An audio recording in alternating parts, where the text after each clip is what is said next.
25절, 구약 사사기 7장 9절로 25절.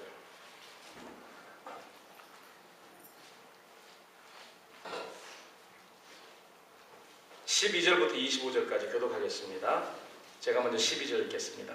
미디안 사람과 아말렉 사람과 동방의 모든 사람이 골짜기에 누웠는데 메뚜기의 중다함 같고 그 양떼의 무수함이 해변의 모래가 수다함 같은지라. 기드온이 그곳에 있는즉 어떤 사람이 그 동무에게 꿈을 말하여 이르기를 내가 한 꿈을 꾸었는데 꿈에 보리떡 한 덩어리가 미디안 집으로 굴러 들어와서 한 장막에 이르러 그것을 쳐서 무너뜨려 엎드려 드니 못 쓰러지더라. 그 동무가 대답하여 가로되 이는 다른 것이 아니라 이스라엘 사람 요아스의 아들 기드온의 칼날이라. 하나님이 미디안과 그 모든 군대를 그의 손에 붙이셨느니라 하더라. 기드온이 그 꿈과 해몽하는 말을 듣고 경배하고 이스라엘 진중에 돌아와서 이르되 일어나라, 여호와께서 미디안 군대를 너희 손에 붙이셨느니라 하고 300명을 세대로 나누고 각 손에 나팔과 빈 항아리를 들리고 항아리 안에는 횃불을 감추게 하고 그들에게 이르되 너희는 나만 보고 나의 하는 대로 하되 내가 그 진가에 이르러서 하는 대로 너희도 그리하여 나와 나를 쫓는 자가 다 나팔을 불거든 너희도 그 진 사면에서 또한 나팔을 불며 이르기를 여호와를 위하라, 기드온을 위하라 하니라. 기드온과 그들을 쫓은 100명이 이경초의 진가에 이른즉 번병에 채권할 때라 나팔을 불며 손에 가졌던 항아리를 부수니라. 세 대가 나팔을 불며 항아리를 부수고 좌수에 횃불을 들고 우수에 나팔을 들어 불며 외쳐 가로되 여호와와 기드온의 칼이여 하고 각기 당체에 서서 그 진을 사면으로 에워싸매 그 온 적군이 다름질하고 부르짖으며 도망하였는데 300명이 나팔을 불 때 여호와께서 그 온 적군으로 동무끼리 칼날로 치게 하심으로 적군이 도망하여 스레라의 벳시다에 이르고 또 밥닷에 가까운 아벨모홀라의 경계에 이르렀으며 이스라엘 사람들은 납달리와 아셀과 므낫세에서부터 모여서 미디안 사람을 쫓았더라. 기드온이 사자를 보내어 에브라임 온 산지로 두루 행하게 하여 이르기를 내려와서 미디안 사람을 치고 그들을 앞질러 벳바라와 요단에 이르기까지 나루턱을 취하라 하매 이에 에브라임 사람들이 다 모여서 벳바라와 요단에 이르기까지 그 나루턱을 취하고 또 미디안 두 방백 오렙과 스렙을 사로잡아 오렙은 오렙 바위에서 죽이고 스렙은 스렙 포도주 틀에서 죽이고 미디안 사람을 추격하고 오렙과 스렙의 머리를 가지고 요단 저편에서 기드온에게 나오니라. 아멘.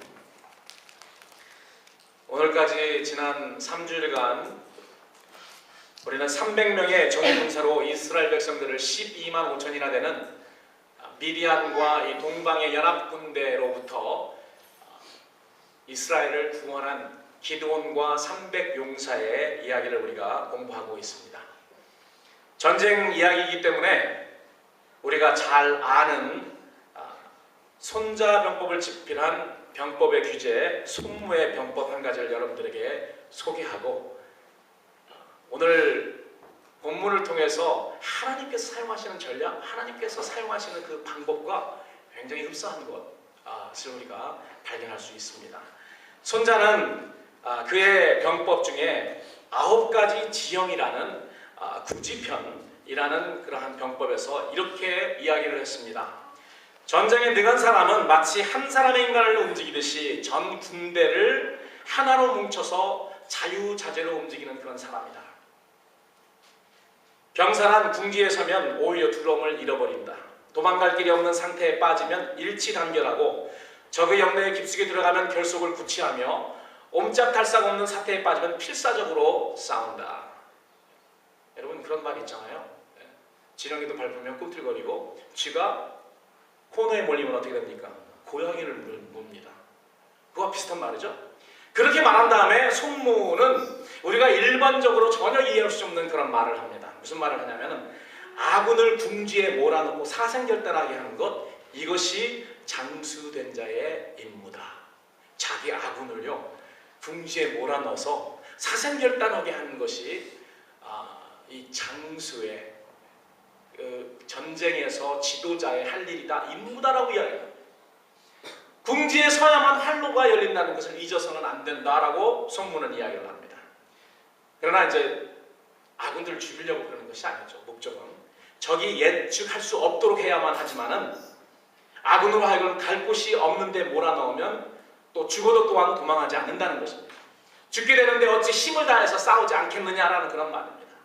병사들은 심한 우열에 쌓이면 두려워하지 않는다고 합니다.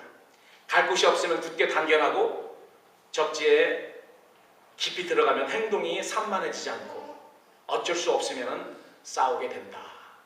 이것이 손무가 말하는 구지편에서 말하는 그러한 전쟁 전략입니다. 그래서 우리가 잘 사용하는 그러한 말들이 있는데요. 이것이 소위 우리가 뭘 말하냐면 물을 등에 쥐고 전쟁한다, 배수의 진을 친다는 그런 말을 우리가 많이 하는데요. 더 갈 곳이 없습니다. 뒤에 강이나 바다를 두고 우리가 전쟁과 싸우면은 사람들이 더 이상 갈 곳이 없기 때문에 죽자 사자 사생결단하고 일치단결해서 적들과 싸울 수밖에 없다는 것입니다. 제가 오늘 여러분들에게 이 손자병법을 서론에 소개하는 것은 병법의 규제 손무보다 벌써 1000년 전에 하나님은 이 배수의 진 전략을 벌써 사용하신 분이십니다.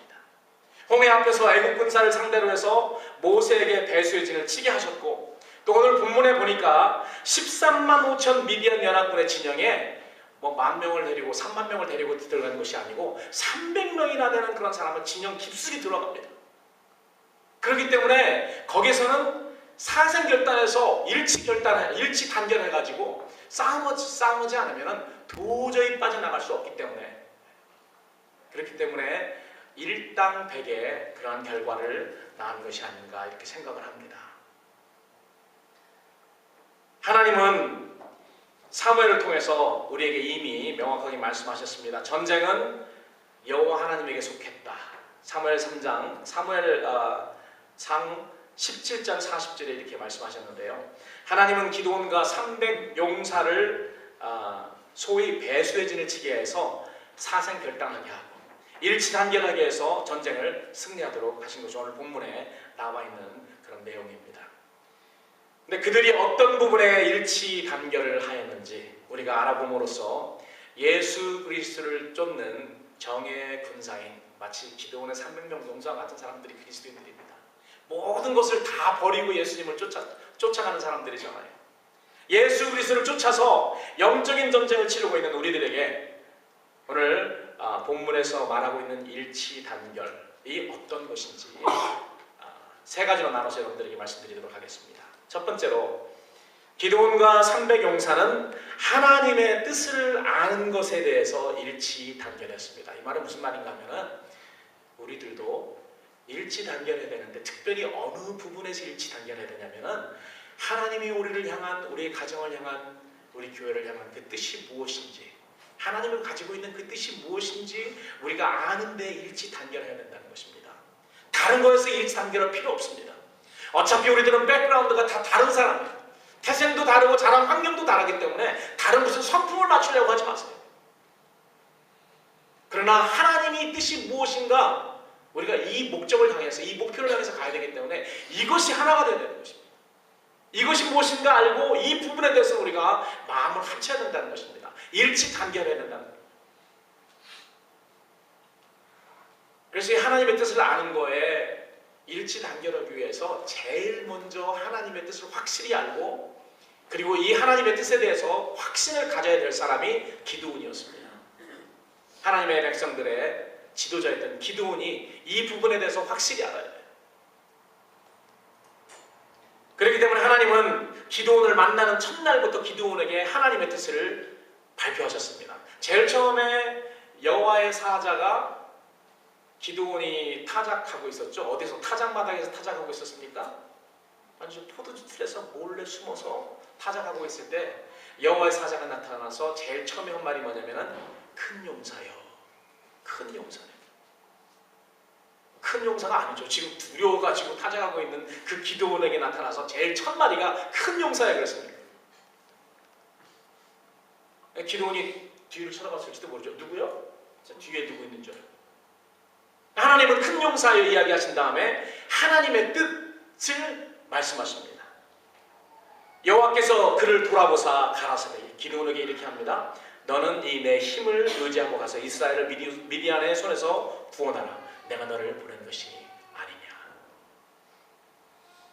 하나님의 뜻은 기드온을 통해서, 또 기드온과 300명 용사를 통해서 미디안의 그 손으로부터 이스라엘 백성을 구원하는 것이었습니다.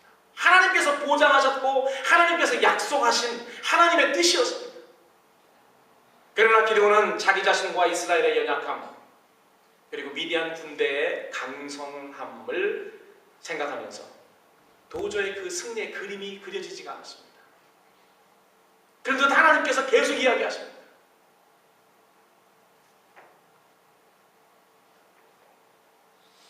하나님께서 내가 너를 보낸 것이 아니냐라고 확인하고 약속해 주는데도 아직 확신이 없습니다. 하나님이 진짜 그러실까? 하나님이 진짜 나를 사용하실까? 하나님이 진짜 나를 사용해서 그런 큰 일을 행하실까?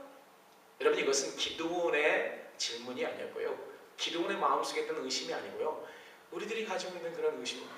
하나님께서는 하나님의 말씀을 통해서 우리에게 격려하시고 우리에게 약속을 주시고 우리에게 이런 일을 너를 통해서 하겠다고 말씀하셨는데, 이것을 나의 약속, 나를 통해서 하신다는 하나님의 뜻으로 받아들이지 않고 다른 사람을 통해서 하겠지, 설마 나를 통해서 하시겠나? 우리는 이렇게 생각을 합니다. 기드온도 그렇게 생각했던 것 같습니다. 확신이 서지가 않습니다. 기드온의 약함을 아시는 하나님은 그렇기 때문에 4번씩이나 표징을 사용하셔서 하나님의 뜻을 기드온에게 확인시켜 주십니다. 첫 번째로는 기드온이 가지고 온 고기의 떡을 반석 위에 붙게 하셔서 지팡이 끝으로 불 붙여가지고 반석에서 불이 나오도록 해서 아주 특수한 방법, 기적적인 방법으로 하나님의 표징을 보여주십니다. 그래도 기드온은 하나님의 그 약속과 하나님이 분부하신 그 말씀, 하나님 그런 말씀에 확신이 섰지 않습니다. 그렇기 때문에 하나님, 이건 중요하기 때문에 표징을 하나 더 보여주셔야겠습니다. 나중에 6장 말에 보니까 그 손뭉치를 가지고 이 손뭉치, 다른 곳은 다 마르고 이 손뭉치에만 밤에 이슬로 젖게 해주세요. 그 다음날 일어나니까 손뭉치만 젖었죠. 그것을 통해서도 확신이 없었습니다. 그래서 다음 날에는 기드온이 반대로 이야기합니다. 이번에는 손뭉치만 마르게 하고 나머지는 다 젖게 해주세요. 하나님이 화내지 않고 인내를 참으시면서 기드온에게 확신시켜 주셨습니다. 여러분, 오늘 성령님도 우리에게, 의심하는 우리에게, 하나님이 우리를 통해서 하신다는 그 일에 대해서 확신을 하지 못하고 있는 우리들에게 계속해서 성령님이 우리에게 말씀해 주십니다. 우리에게 표징을 보여주십니다.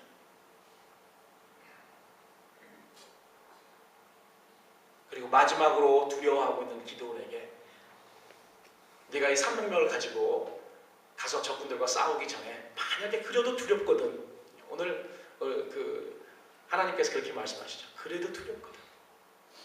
아직도 기드온의 그 마음속에 두려움이 있었던 것 같습니다. 그래도 두렵거든, 내 부하 보라라는 사람을 데리고 가서 그 적진에 들어가서 그들이 하는 그 말을 들어봐라. 그럼 너희들이 힘을 얻고 이제 하나님이 승리 준다는, 내가 승리 준다는 이 약속의 말씀이 진정 하나님이 기드온과 300명을 통해서 하시고자 하는 그 하나님의 뜻이라는 것을 알 것이다. 네? 가서 들었더니 진짜 어떤 사람이 꿈 이야기를 합니다. 꿈 이야기만 하는 것이 아니고 해몽 이야기도 합니다. 이것은 기드온이 우리를 친다는 그런 의미다. 기드온에 대해서 그 미디안 연합군들이 어느 정도 두려움이 있었던 것 같아요. 자신을 얻고 기드온이 하나님께 경배하고 돌아와서 자기 군사들에게, 300명 군사에게 이야기합니다. 하나님이 미디안 군사를 우리에게 붙였다. 일어나, 이제 가자.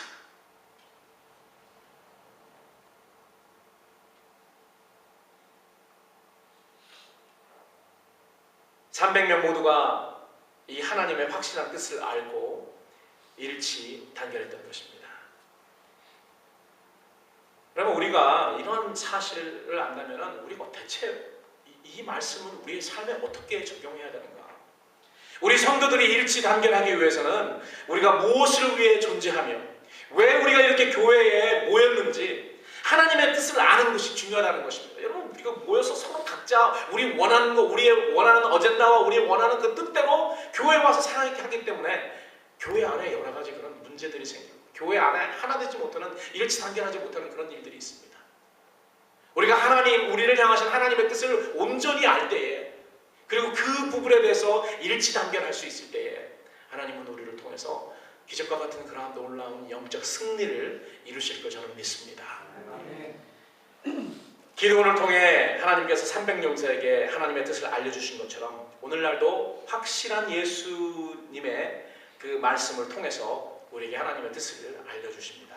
하나님께서 모든 적군을 우리에게 붙이셨으니 일어나 앞으로 진격을 하는 것입니다. 두려워하지 말고 앞으로 진격을 하는 것입니다. 그래서 우리는 예수님의 이 말씀을 듣고 하나님의 뜻을 깨닫고 일어나서 진격해야 됩니다. 뭐 더 이상 이제는 우리가 앉아 있을 수 없습니다. 두려워할 수도 없습니다. 내가 너무 예수님 너무 심하게 믿다가 손해나는 거 아니야? 내가 이렇게 하면 어쩌지? 사실 기도원이 그렇게 생각하는 사람 다 집으로 가라고 했죠. 그래서 2만 2천 명이 집으로 떠나버렸어요. 모든 것을 희생하고 경계하며 깨어서 기도하기 싫은 사람, 그렇게 하지 못하는 사람도 다 가라고 그랬습니다. 그래서 9,700명이 떠났습니다. 300명이 남은 거예요. 그 300명은 이제 하나님이 기도원과 300명에게 승리하게 해주신다는 그 하나님의 뜻을 확실히 알고 일치단결했습니다. 두 번째로 어느 면에 기도원과 300용사가 일치단결했는가? 기도원의 300용사는 그들의 지도자인 기도원의 명령 따르는 것에 일치 단결했습니다. 내가 이렇게 말하면 또 우리 기도원 용 목사님이 자기 말에 따르는 거 일치 단결을 하고 이렇게 말한다고 하는 거 아닌가? 아니, 그게 아니고요. 이 부분에서는 기도원이 목사가 아니고요, 예수님입니다. 예수님의 말씀에 우리가 일치 단결해야 돼요. 여기서 기도원은 기도원 용 목사가 아니고 예수님을 따르는 정예군사 예수 그리스도의 제자들입니다. 예수님이 분부하시는 명령하는 그런 모든 것을요 그대로 보고 그대로 따르라는 것입니다. 기도원 군대는 작전상 3대 중대로 나뉘었지만은 기도원을 중심으로 똘똘 뭉쳐서 300군사가 일치 단결되어 있었습니다. 기도원과 그의 군대는 특이한 전술을 쓰는 것도 아닙니다. 신문이나 백병전을 하는 것도 아니었습니다. 기도원은 300군사를 3개 부대로 나누고 자기가 한 100명 1개 중대를 맡고 나머지 2중대는 누구한테 맡겼는지는 모르지만 2중대가 있었어요. 그리고 나를 따르는 그 1중대가 하는 것을 그대로 2중대, 3중대는 하라는 겁니다. 그 3개 부대로 나누고 그들에게 나팔과 횃불이 속에 감춰진 빈 항아리 하나씩을 모든 군사에게 줬습니다. 그래서 어떻게 항아리를 들었는지 모르겠어요. 항아리를 뒤로 뒤집어든지 어떻게 된지 모르겠습니다. 하여튼 항아리 안에 불 켜진 횃불이 들어있었습니다. 그리고 나팔. 7장 15절 17절에 보니까 그들에게 기도원이 이렇게 이야기를 합니다. 너희는 나만 보고 나의 하는 대로 하라. 여러분 한번 따라하십시다. 너희는 나만 보고 나의 하는 대로 하라. 예수님이 하시는 말씀이십니다. 예수님이 제자들에게 이야기하시는 것. 3년 동안 예수님이 보여주셨잖아. 너희는 나만 그대로 보고 나 하는 대로 그대로 따라야 해. 제자들은 예수님이 하는 그대로 예수님이 가시는 그곳을 그대로 가는 사람들이 제자입니다. 예수님에 대해서 모든 것을 다 배우고 그대로 하려고 하는 사람들이 제자예요. 예수님이 이쪽으로 인도하면 이쪽으로 가고 예수님이 저쪽으로 인도하면 어린 양이 인도하시면 어느 데든지 다 가는 사람들이 예수님의 제자들입니다. 예수님이 십자가 골고다 그 산상까지 가면 거기까지 따라가는 사람, 죽음에 가면 죽음으로 가고 생명으로 가면 생명으로 가고 골짜기로 가면 골짜기로 가고 산으로 가면 산으로 가는 사람들이 바로 예수님의 제자들입니다. 기도원이 너희는 나만 보고 나의 하는 대로 하되 내가 그 진가에 이르러서 하는 대로 너희도 그리하여서 나와 나를 쫓는 자 1중대입니다. 1중대가 하는 대로 2중대, 3중대도 나팔을 불면 나팔을 너희도 불라. 기도원이 300명 용사에게 나누어준 나팔은 수량의 뿔로 만든 양각 나팔이었습니다. 그것을 300명이 한 번에 불었다면 굉장히 엄청난 그런 소리였을 것입니다. 보통 한 부대에 나팔수가 한 명이 있습니다. 한 100명 정도에 한 명이 있어서 어디로 가라 이런 사인을 주는 그런 사람이었는데 300명이 동시에 나팔을 불었다면 엄청난 그런 소리였을 거예요. 특별히 지금 미디안 군대, 그 연합 군대가 계곡에 진을 치고 있는데 그 산 위에서 언덕에서 막 불어댔다면 그 안에 소리가 메아리 치면서 얼마나 요란했는지 모르죠. 한밤중에 그것도. 한밤중에 진중에 잠자고 있던 미디안 군사들이 놀라지 않을 수 없었을 것입니다. 본문 22절에 보면은 깊은 밤중에 크게 놀란 미디안 군사들이 놀라서 깨어가지고 서로 죽이는 그런 일이 벌어졌다라고 오늘 성경은 기록하고 있는 것입니다.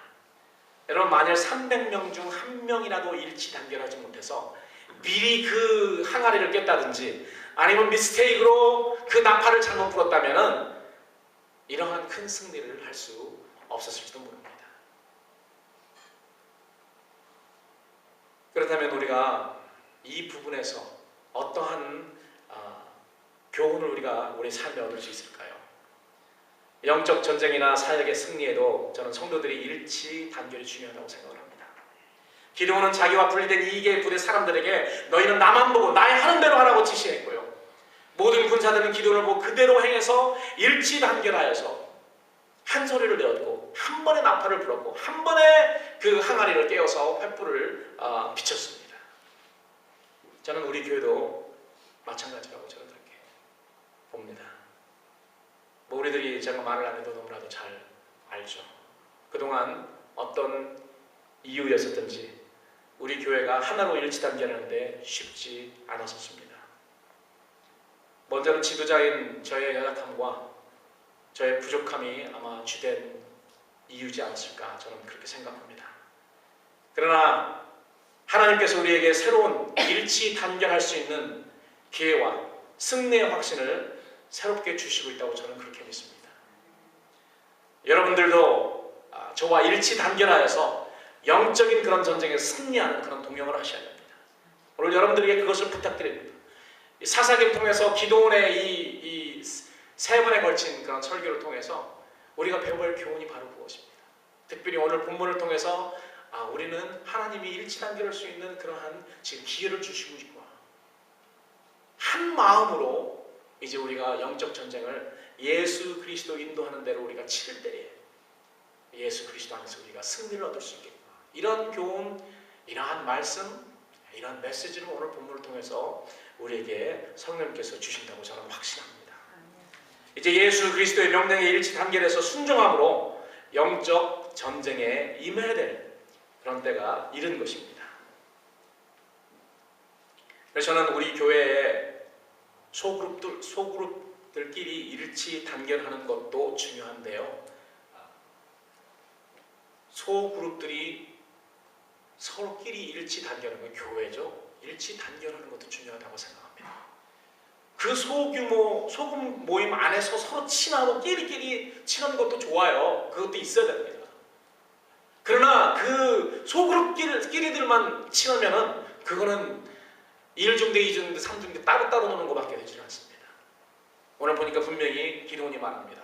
나를 따르는 1중대가 할 때 그대로 2중대, 3중대가 하라는 것입니다.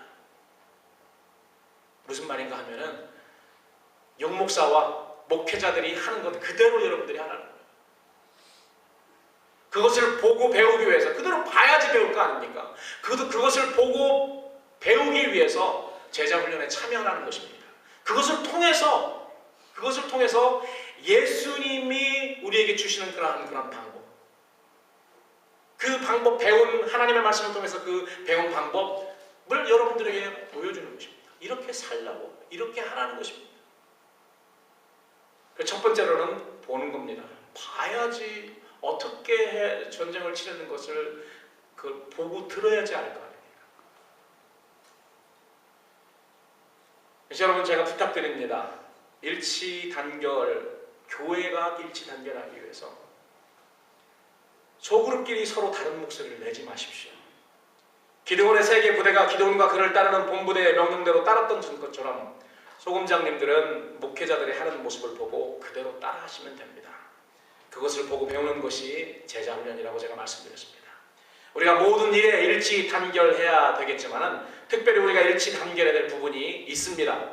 첫 번째로는 기드온과 그 300명 용사들이 오른손에 나팔을 들었습니다. 우리의 최고의 무기는 복음의 나팔입니다. 그렇기 때문에 여러분, 우리가 기도원의 300명의 용사처럼 예수 그리스도의 정예 군사처럼 모였는데요, 우리의 가장 해야 될 귀중한 일치 단결해서 해야 될 건 뭐냐면요, 오른손에 복음의 나팔을 들고 예수 그리스도와 하나님 나라의 복음을 증거하고 나팔 부는 데 있습니다. 이 전쟁, 영적 전쟁을 하는 거예요. 나가서 사람을 쳐 죽이라는 말이 아니고, 나가서 예수님을 모르고 하나님 나라를 모르는 그런 사람들에게 복음의 나팔을 불라는 것입니다. 예수 그리스도를 증거하고 하나님을 증거하라는 말입니다. 그것을 하지 않기 위해서는 우리가 여기 있을 필요가 없어요. 마지막으로 기도원 300 용사들이 횃불이 붙여져 있는 횃불입니다. 그 횃불, 이 불에 붙여져 있는 그 횃불을 빈 항아리 안에 집어넣는데요, 그것을 한꺼번에 명령에 따라서 한꺼번에 그 항아리를 깼습니다. 깼을 때 그 안에 그 불이 드러났잖아요. 우리들도 이 질그릇을 깨서 성령의 횃불을 높이 이 세상, 어두운 세상에 드러내야 되는 것입니다. 사도 바울은 고린도후서 4장 7절에서 이렇게 이야기합니다. 우리가 이 보배를 질그릇에 가졌다. 우리가 우리 안에 예수 그리스도를 가졌는데요, 빛과 같은 이 세상에 비치신 예수 그리스도, 성령의 불을 가졌는데, 여러분, 우리 연약한 이 우리의 몸이 깨어질 때에 그 안에 들어있는 예수 그리스도가 드러난다는 것입니다. 여러분, 우리가 우리의 삶에서 나의 그러한 부족한 그런 모든 그런 부분, 나의 그 생각, 이런 모든 것이 깨어지지 않으면, 내 언어와 내 생각과 내 행동에서 이런 것들이 깨어지지 않으면 내 안에 있는 예수 그리스도가 드러나지 않습니다. 오히려 부족한 나의 모습만 드러나게 되어 있습니다. 내 안에 성령님이 계신데 그 성령님을 비추기 위해서, 드러나기 위해서는 내가 깨어져야 된다는 말입니다. 그런데 내가 너무 강하면은 내가 보이지, 내 안에 있는 예수님이 보이질 않아요. 그렇기 때문에 기드온이 300명사에게 그대로 알려준 대로 예수님이 자기 스스로를 부인하고 자기 스스로를 깨트리고 어떻게 하나님께 영광을 돌리고 하나님께 순종하는 그 법을 가르쳐 주신 것처럼 우리도 그렇게 해야 된다는 것입니다. 이 일에 우리는 일치 단결해야 돼요. 예수 그리스도를 증거하고 하나님의 복음에 나팔을 부는 일에 일치 단결하고, 그리고 내 안에는 예수 그리스도의 그 빛을 이 어두운 세상에 비추기 위해서 나를 깨뜨리는 데 일치 단결해야 된다는 것입니다. 다른 거에 단결 안 해도 돼요. 성품, 방법, 이런 것들은 일치 단결하지 않아도 돼요. 더 중요한 것은 우리 주님께서 알려주신 이런 승리하는 방법, 어떻게 승리할 것인가, 순종하는 데 단결하는 것이 더 일차적이라는 것입니다. 마지막으로 기드온과 300 용사들이 이렇게 일치 단결했는데요, 기드온은 백성들이 그 전쟁 이후에도 일치 단결할 수 있도록 최선을 다했습니다. 오늘 우리가 8장까지는 읽지 않았는데요, 8장에 보면은 전쟁 승리 후에도 백성들이 일치 단결할 수 있도록 힘썼던 기드온의 그 모습이 기록되어 있습니다. 8장 초반을 보면은 미디안 연합군과 전쟁에서 늦게 초청받은 그런 지파가 있습니다. 이스라엘 지파 중에 에브라임 지파라는 지파가 있었습니다. 그들의 반응과 또 숫곳과 브누엘에 거주했던 아셀 지파의 그 반응이 8장에 나와 있는데, 오늘 그 부분을 읽지는 않았는데 제가 그 두 지파의 반응을 통해서 우리가 배워야 될 그런 교훈이 무엇인가 여러분들에게 말씀드리기 원합니다. 기드온이 이스라엘 백성들로 일치 단결하도록 하기 위해서 이 두 지파의 지도자들에게 어떤 조치를 취했는지, 전쟁 후에 어떤 조치를 취했는지 알면은 우리는 우리가 이렇게 하면 안 되고 이렇게 해야 되겠다는 그런 교훈을 얻습니다. 에브라임 지파들에 대해서 오늘 우리가 읽은 7장 마지막 부분에 나오는데 8장의 부분은 더 확실하게 나와 있습니다. 여러분 8장을 열어보시기 바랍니다.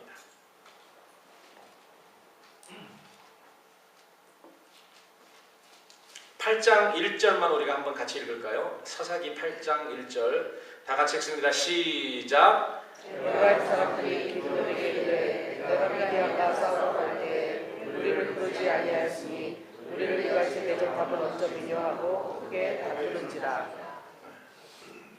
전쟁 다 끝난 다음에 승리 다 하고 나니까 와가지고 뭐해? 너 왜 나 안 불렀어?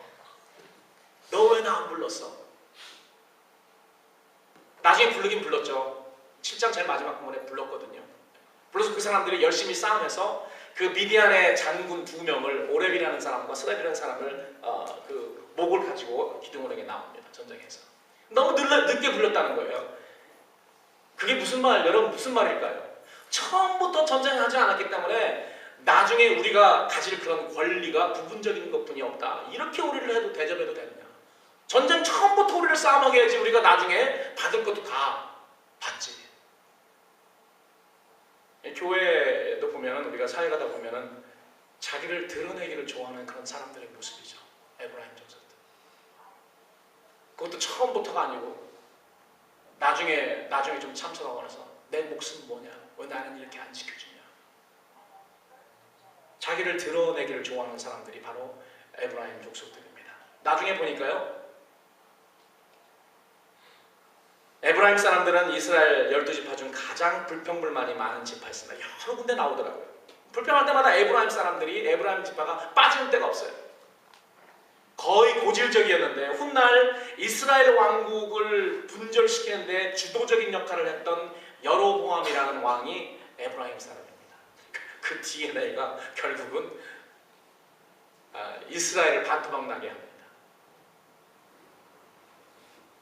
불평불만의 결과는 일치단결이 아니라 서로 흩어지게 하는 분절이라는 것입니다. 교회가 깨지고 박살나고 또 거기서 또 깨지고 하는 거는요, 그 안에 불평불만이 있기 때문입니다. 항상 불평불만이 있으면 그거로 인해서 깨어지게 되어 있습니다. 감사가 충만한 교회는요, 깨어질 수가 없어요.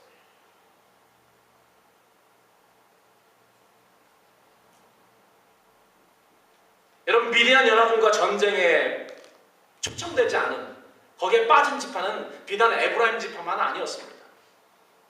거기에 포함된 지파들은 별로 한 5지파뿐이 안 돼요.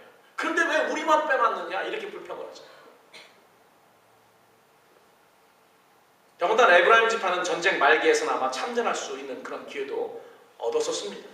그럼에도 불구하고 유일하게 에브라임 사람들이 기드온에게 이러한 말로 비난하는 것은 이스라엘 전체 지파 중에서 자신들이 주도권을 행사하지 못했다고 생각했기 때문입니다.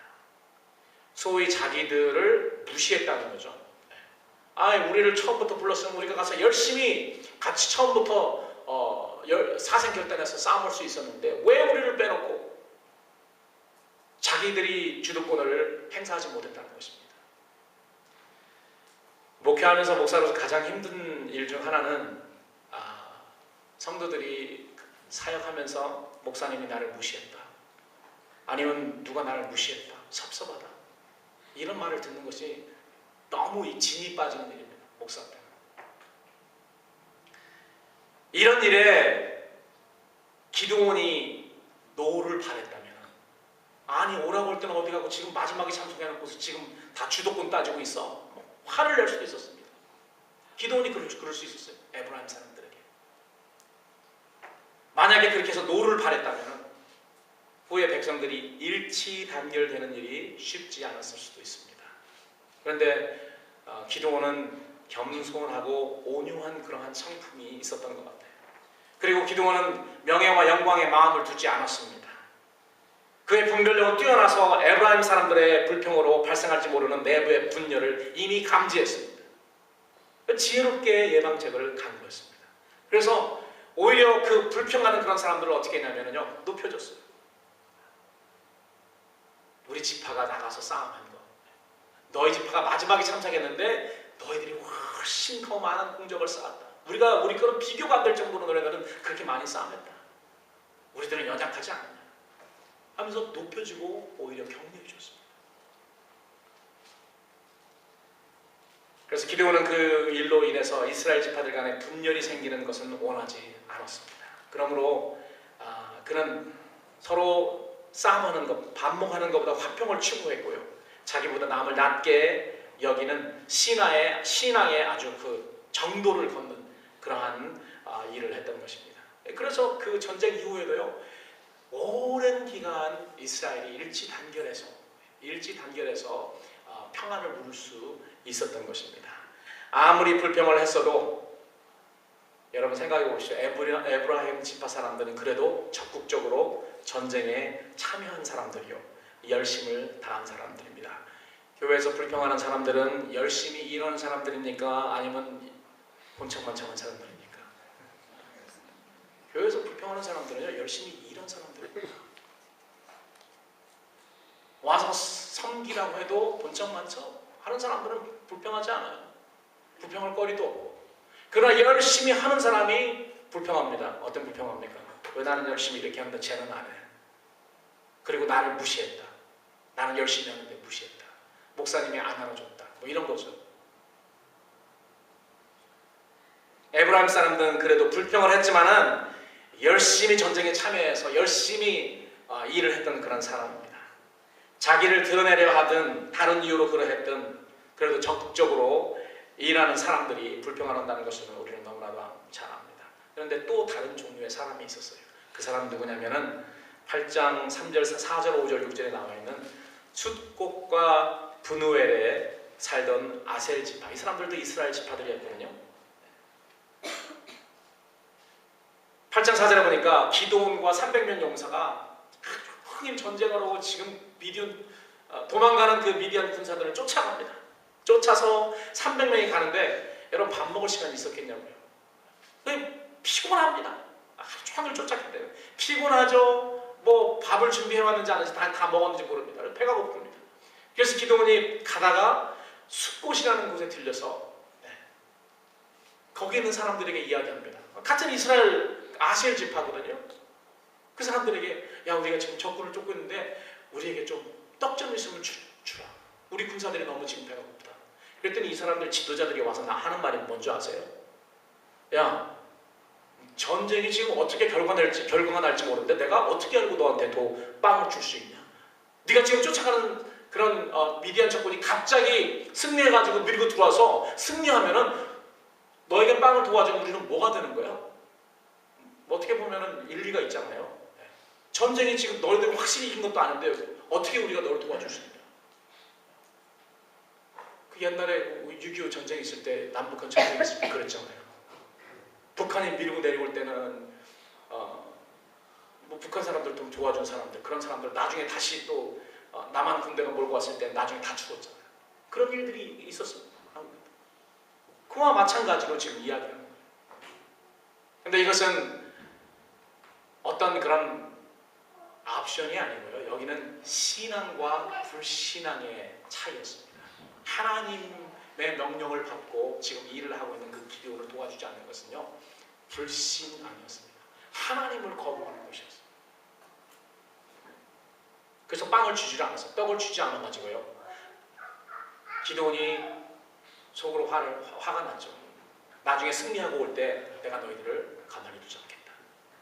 이것은 불신앙을 거기서 이스라엘로부터 불신앙을 쪼개낸다는 것입니다.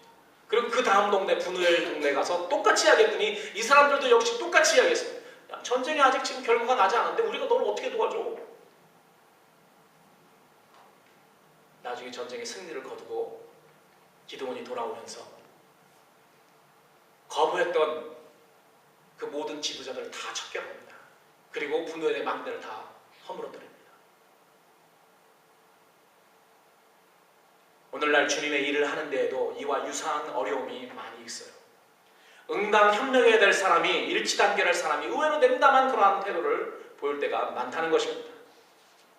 하지만 그럴수록 우리는 더욱 주님을 의지하여 답답한 일을 당해도 낙심치 않고 우리의 표대를 향해서 나가야 될 것입니다. 그러면 하나님께서 그런 일을 척결해 주시고 하나님께서 그런 일을 해결해 주시라고 우리는 믿습니다.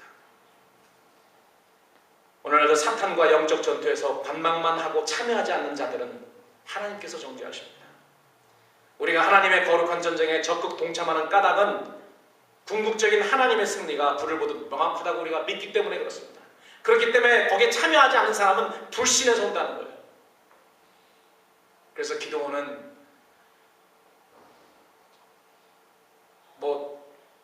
그 동기가 좋지는 않았지만 에브라임 사람들, 그래도 열심히 한 그런 사람들, 불평은 하지만 열심히 한 그런 사람들을 격려해 줍니다. 그러나 불신앙으로 관망만 하고 참여하지 않는 그런 사람들에 대해서는 척결을 했습니다. 그렇게 함으로써 모든 사람이 일치 단계로서 하나님의 일에 할 수 있도록 그렇게 하신 것입니다. 저는 오늘 이 말씀을 통해서 성령께서 우리 교회에게 주신 그런 메시지를 여러분들에게 전달하기를 원합니다. 기도원과 300명문서를 통해서 하나님은 이스라엘을 구원하셨는데요. 여기서 우리가 얻는 그런 교훈이 무엇입니까? 일치 단계이 필요한데 첫 번째로는 하나님의 뜻을 아는 것입니다. 여러분, 하나님의 뜻을 알기 위해서 여러분 모든 노력을 다 기울여야 됩니다. 기도해야 되고 하나님의 말씀을 들어야 되고, 그렇지 않으면 우리를 향한 하나님의 뜻을 알 수가 없습니다. 내 생각대로 이것이 하나님이 원하시는 거겠지 생각해서 그것 붙들고 나가는 거예요. 그거 아닙니다. 그리고 우리가 어느 때에 일치 단계를 했냐면 우리 주님의 명령에 순종하는 데 일치 단계를 해야 되고, 그리고 우리의 언어와 우리의 신앙에 단계를 해야 됩니다. 오늘 우리가 이런 면에서 일치 단결하기를 원하시는 성령님의 그 음성을 우리가 듣고 청종하고 그렇게 행함으로써 우리 하나님께서 우리에게 맡기신 사역, 영적 전쟁을 감당하고 이 영적 전쟁을 통해 승리하시는 그런 여러분들이 되시기를 우리 주님의 이름으로 간절히 축원합니다. 아멘. 기도하겠습니다.